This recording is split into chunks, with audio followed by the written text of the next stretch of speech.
Hola, hola, mis amores. Yes, I have a mug with my own saying on it, okay? I'm bougie like that. Good morning, good Saturday morning to all of you, my beautiful people. So every morning I like to journal. And every morning I realize that my journaling practice is so euphoric. It's like I get to go into the depths of what my soul wants to say to me and listen to it. And today I wanted to come on here live because maybe you know or you may not know, but I've been trying to do a little bit more live because I realized that I've been starting to feel far from my people. You know, being behind the screen and talking to you one-on-one is not the same as just putting myself out there and actually trying to get my message to as many of you as I possibly can. So first of all, good morning. And if you're watching this, thank you for giving me your time and your energy to be here. What I wanted to talk to you today is something I realized just this morning, because I know sometimes we do things and we do it so often that we forget what it is exactly that we're doing, you know? And I realized that one of the biggest keys to breaking my own cycle of self-sabotage, and what is self-sabotage? Is anything that's hurting us, is when we have plans for something better, but we let other things come in the picture and completely sidetrack us. Is when we know something's better for us, but yet we choose the hard way. You don't know how many relationships I was in that I knew they were not my person, but I'm like, but they love me. I'm not lovable. If I should stay here. Or how many times I knew the degree I was taking wasn't really for me, but I said, you know what, maybe this is the way I'm going to get accepted and loved in society, is if I do something that's acceptable. And the reason I wanted, like, literally I journaled a lot on what I wanted to, on what came through just now, because I think I realized one of the secret keys is, so many of us, have you ever heard people say, you know, the past is in the past? Have you heard that saying? Hey, Natalia, how are you? Hi, Natalie. The past is in the past. How many times have we said people say that? You know, the past is in the past. Live in the present. Don't talk about what happened. And by face value, it's good. Yes, definitely the present is a beautiful place to live. It's very important to be able to learn to be in the present. But one of the key things that allow me to stop sabotaging my own success is looking at my past, right? And so many people are like, oh, it happened years ago. Get over it. You know, your father did his best. Your mother did their best. And the reason I want to talk to you about this is because recently I was with a client, and she's this beautiful human. She's such a beautiful soul. And we were trying to get to talk to her to talk through some of her past stuff, because she when women come to work with me, is that they want to shine brighter, but they don't know how to do it. They don't understand, if they did everything right, why is it not working for them? Why is the degree that they took, the career they chose, the partner they chose, why is it not working? I should be happy and I should be fully expressed, and I'm not, right? And a lot of us, I think, struggle with that question. We get to a point where we're like, but I did the thing. I should have it by now. I should feel this thing, right? And so we started to dig into her past, and she was really struggling to talk badly about her parents. She did not want to talk badly about her parents. And it is so understandable. It is so understandable. It is in our human nature to not go against our parents. Our parents are the ones that brought us into the world. And yes, they did their best. So she was really struggling to see how their very strict way of raising her, which she said many times, I'm so grateful because now, you know, I know how to have this etiquette, and I know how to do this, and I know how to do that. But also, it didn't allow her to be original. It made her into what they thought would be the perfect daughter. Okay? So I told her about this method that I literally came up with at the spa, because I understood it, but sometimes you gotta give them names. You know what I mean? It's the yes and method to looking at your past, at your emotions, at anything that you feel like, I'm conflicted about feeling these two things. Yes, you can love your parents And yes, you can hate them or be angry at them for some things. Yes, you can be angry at this moment in your life and also later on during your day experience joy. The yes and. Okay, and I want you to remember that for everything that you do. Yes and. We've been taught that somehow we can't have two conflicting opposing forces working within us. That we must either be black or white. That we must choose sides, left or right. Right? And it comes from our very religious upbringing, right? If you were religious or not, our society is very indoctrinated by religion. So you will have some aspect of it in your life. And it was so funny because I see so many of us struggle with looking at our past because we are afraid. We are so fearful of what we may find, right? And of course, I mean, not all of us have had traumatic things that were super horrible for us to be in pain, but also if it was very painful, why would you want to go back, right? What's been very cathartic, I think that's the word, about writing my book is that I've had to go into my past in order to write about my stories, write about my lessons, right? And I can say now that as I got into the past, and it was painful, that is the thing that allowed me to see that I was not my pain, that it was created from my past, from the situation that I grew up in, from my traumas, from my struggles of being an immigrant, of having poverty be very predominant, of having parents that didn't speak the language well. So there were so many situational things that made me think that I was not good enough, that my English was never good enough, that I did not fit in, all these things, right? Hey Michelle, thank you for joining. So when we look at these past things, and I while writing the book, I had to look at the past stories and be like, oh, I am not my pain, but it did form my character. And that's why we meet women who are only validated through their beauty, because maybe when they were little, they were told, you're so beautiful. So they really maintain their attachment to beauty. I've met women that I've worked with that work so hard and they're super independent and they won't let anybody help them. And it's because they came from a chaotic household where maybe their mother didn't work and they were fully dependent on their father, and therefore they decided at a very young age that they were never going to depend on a man, right? So many things get unconsciously absorbed as children, as young adults, as teenagers, right? That we later on, if we don't question it, if we don't ask ourselves, is this me? Is this a decision I made now as a conscious adult? Or is this a decision I made as a child? Right? And so many of my big realizations came from, holy shit, guys, I was a very angry child. Like, I had so much attitude, and I thought I was just angry. I'm like, there's something wrong with me. Like, I am angry. And I used to fully blame myself as that being me.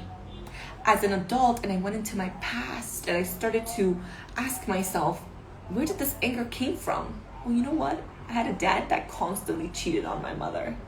I had a dad that constantly violently screamed at home, right? I had an upbringing that was so chaotic, and people that constantly broke my physical and energetic boundary, that of course I became angry. That was my protection.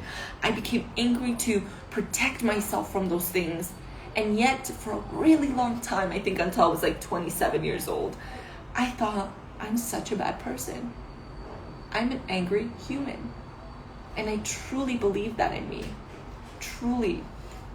So why I'm talking to you about looking at your past, because it's so, and guys, I journaled on this just this morning because it's so easy for me to come on here and just talk to you guys, but the truth is, like, there's so much depth to this, and I really wanted to hit a couple of points. I meet women who are overachievers, and they're the boss.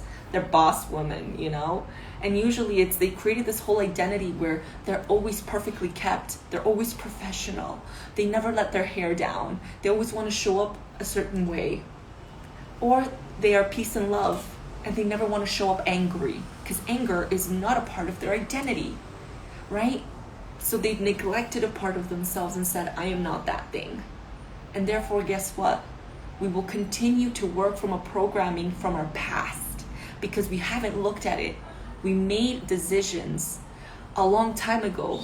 Yes, Natalie, journaling is powerful. It's very powerful. I can share thousands of stories of how journaling has brought me the biggest truths that consciously I could not look at. But as I got into my journaling flow, the truth would always come out, right? I'll share this quickly, but recently through a journaling practice, I was really angry at my ex recently for some stupid stuff. And I was like, this amount of anger and upsetness that I feel is not equal to what he did. So I'm like, something deeper is going on. And it took me a while because I was like really in attitude mode. He would call me and be like, Alpha needs this. And I'm like, what do you mean? You can't do this? And I was like so petty. Okay, I was so petty.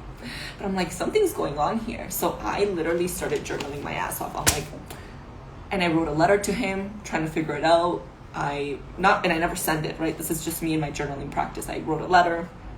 And as I journaled, I hit the nail on the spot, like by the second page of journaling, which was, I'm still healing from the heartbreak of that relationship not ending. But deeper than that, I realize that I have this pain of not being able to give my daughter a sibling that will look like her, that will be of her blood, if that makes sense. Okay, but my unconscious mind was feeling that, and my conscious existence was like, nah, I'm over this man, like never, I'm over it, I have a new partner, we're good, you know? And I am. And this is where the yes and method works. Yes, and yes, I can be in a new place in my life with a person that loves me, with a person that truly is like so amazing, so compatible. And yet, I can still be mourning and grieving the ending of my relationship with an ex who's the father of my daughter. And yes, I can still be grieving the fact that I will not be able to give her a sibling who is of the same blood and who's gonna look like her. Yes, I can still be grieving those two things. The yes and method of being able to accept two contradicting things at the same time. Okay, when we're able to kind of have that sort of awareness, that sort of consciousness, and not judge ourselves. The reason that these things can come through me is because I don't judge myself. I don't tell myself, how dare you, Gisela, betray your current partner by thinking these things? How dare you, Gisela, believe that a blood sibling is more important than a sibling at all? Right? Yes, Natalie, you can be in love and grieving at the same time, totally. And not judging ourselves through it, right? So what has been part of this pattern breaking of self-sabotage, of doing things that no longer align? Because imagine, if I don't listen to the truth, guess what? I'm going to go into overdrive.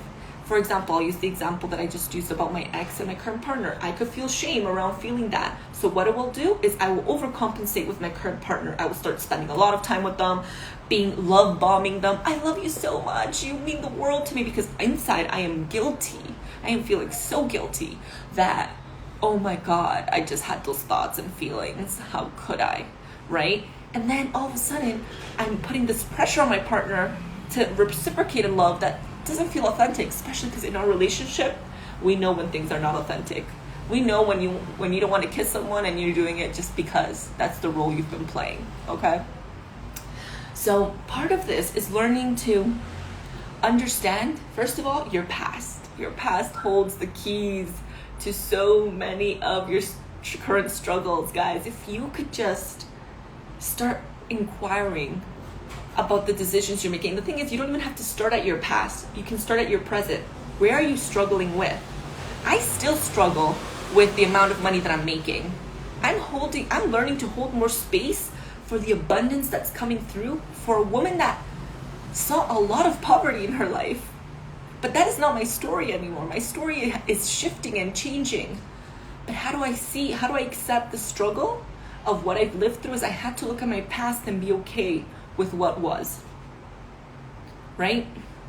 And as these things bubble up, yes, a lot of parent stuff is gonna come up. You know, our parents did do their best, but they also fucked up. They also fucked up. And it's not for you to be like, here's a receipt, parents, this is how you fucked me up. Which, trust me, sometimes I feel like doing it, because in a lot of ways they deserve it. But it's for you to know, to start to decipher, oh, is this me? Or is this what I've been taught by my parents? Is this what I've seen? Is this what I grew up with because of my situation? Right? What was your specific situation? I mean, I was an immigrant. I couldn't speak English well for a couple of years, right? I did not fit in at first at all. I was highly bullied.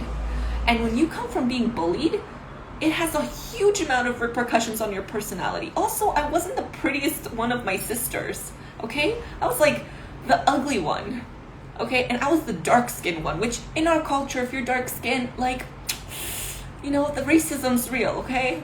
Like, you are, like, looked down on. And also, I had a big, opinionated mouth and attitude. So to add on that gave me a lot of trauma, okay? Because adults were not having it. They were not accepting me. I always joke, you know, that not being the pretty one in my family actually allowed me to develop other personality traits. And I grew into my beauty. Like, come on. No, but seriously. You know, so, like, look at your specific situation, because all of it is valid. How you feel is valid, right? Where are you struggling with right now? So many people are like, Gisela, I really want to find my person, but I can't seem to find a committed partner. I can't seem to find somebody that's authentic, that's real. And you know what I answer that with? Are you the embodiment of the committed partner that you want? Are you authentic? Are you in full embodiment of the thing that you want to call in? You say you want a person that's financially well off, that speaks their truth, that's honest, that has integrity. You have a list. Make that list. And I want you to go through that list and tell me to what percent you are all of those things. And the further you are from those things, let me tell you, darling, it's going to be very hard for you to attract a partner at that caliber, because you are not in sync with their energy. You are not. A man, for example, for me, a man that's going to be able to tell me my truth, I have to be able to accept truth and embody truth, because then he's just going to sugarcoat things and lie to me about things and be like, oh, she can't tell the truth. She can't handle the truth, so I'm going to have to sugarcoat things for her. No. If I want honesty, if I want my man to be like, listen, I haven't been feeling that you've been connecting with me, or that you've been spending enough time with me, or I feel that, you know, you're putting your work before me, but they can't communicate that to me because I'm not an embodiment of that truth, of accepting truth, then I'm bullshitting myself. That's not what I'm going to attract. Hey guys, let me know if you guys have any questions. I'm here to answer questions. I know this could be a really interesting topic. You know, deciphering your past. So many of us. So why they can't have the committed relationship that they want is actually because they probably never even had an example of it at home. So they're trying to attract something that they've never even seen at home, right? I'm right now in the process of accepting that I'm in a co-parenting relationship where me and my ex get along really well. And I needed my new partner to be very aware and conscious that is my truth, and that he was not going to change that he was going to have to partake in that relationship, right? And this is me creating from not being able to see something like that from my past. I had a very machista upbringing where the dad was at the top of the hierarchy and the mom was at the bottom and the kids were below that, okay? Below that. So for me to create a place like this, it took a lot of testing, a lot of experimenting, and holding more truth of what I was going to accept and what I was not going to accept. I hope that makes sense, guys. So part of this is going into your past, right? Going into your past and seeing the things that really hurt the parts of you that are struggling right now. If anybody wants to share with me a part of where they're struggling with right now, it could be in love, it could be in partnerships, it could be at work, it could be making a decision about life, maybe you're looking through to transition. We can look at where it's coming from. Because the truth is, who you are has been very much molded by your past and your parents and society, and you had very little say over it. Yet you are functioning from that programming. Isn't that crazy? Isn't that crazy that we don't look at our past because we're told the past is the past, don't pay attention, like be in the present. Be in the present. And guys, you don't know how many times I see humans who literally say that, be in the present. And this happens a lot in the wellness community, right? The fake positivity, the toxic positivity, I think that's the word of like staying in the present. But that is so not enough. You will continue to self-sabotage. You will continue to repeat patterns over and over again. Patterns that look usually like this. Oh, I got my shit together. Things are going so well. Oh my God, I think I can do this. Oh my God, it's happening. Oh my God, it's happening. What am I gonna do? I'm fucking it up. Oh my God, I'm not good enough. I can't do this. I don't believe in myself. Oh shit, I'm at the bottom again. You see? And it keeps repeating over and over again. Over and over again, no matter how much you think you know. Right? And it's even worse if you know how your past is affecting you, but you're not actively looking for ways to help yourself, to work on. It's painful because not only you are in awareness. I mean, when I was in unawareness, I was blissfully in unawareness. I was like, yeah, I had no clue why I was always blacking out drunk. I had no clue why I was always having so much casual sex that literally was horrible. And I was just like, yeah, I guess this is normal, right? But when you become aware of why you do things, it's painful to have that awareness and do nothing about it. It's very painful to have that awareness. So guys, if I can leave you with anything today, is start to look at your past. And you don't have to go to a specific past that was traumatic. You can look at where you're struggling right now and see where you might have gotten that way of thinking, where you've seen that before. Where have you learned that way of thinking or struggling? Because usually we struggle a lot like our parents did, because we're just on pattern repeat. And the second thing that I want to leave you is the yes and method. The yes and method. Yes, you can love your parents and thank them for everything they did for you, and also accept that they hurt you and that they did not do their best, that they neglected a little version of you that went through a lot of pain because of their decision. Yes, and yes, you can be in a loving relationship and be so in love and still be mourning and grieving the past with your partner, with your ex-partner. Yes, and yes, you can have two contradicting feelings at once. Yes, I can be very happy right now, and 5 minutes after this call, I could be having a midlife crisis. Anyway, guys, I hope that you found this helpful. I hope that you take this with you and apply it and see how much can really come out of this. And if you have any questions, reach out. That's what I'm here for. This is what I help women do. This is what I help all my clients do, is decipher how they can break these cycles of self-sabotage, of things that no longer is working in their best interest. Have a beautiful Saturday. I'm sending you all a big hug and lots of love. Ciao.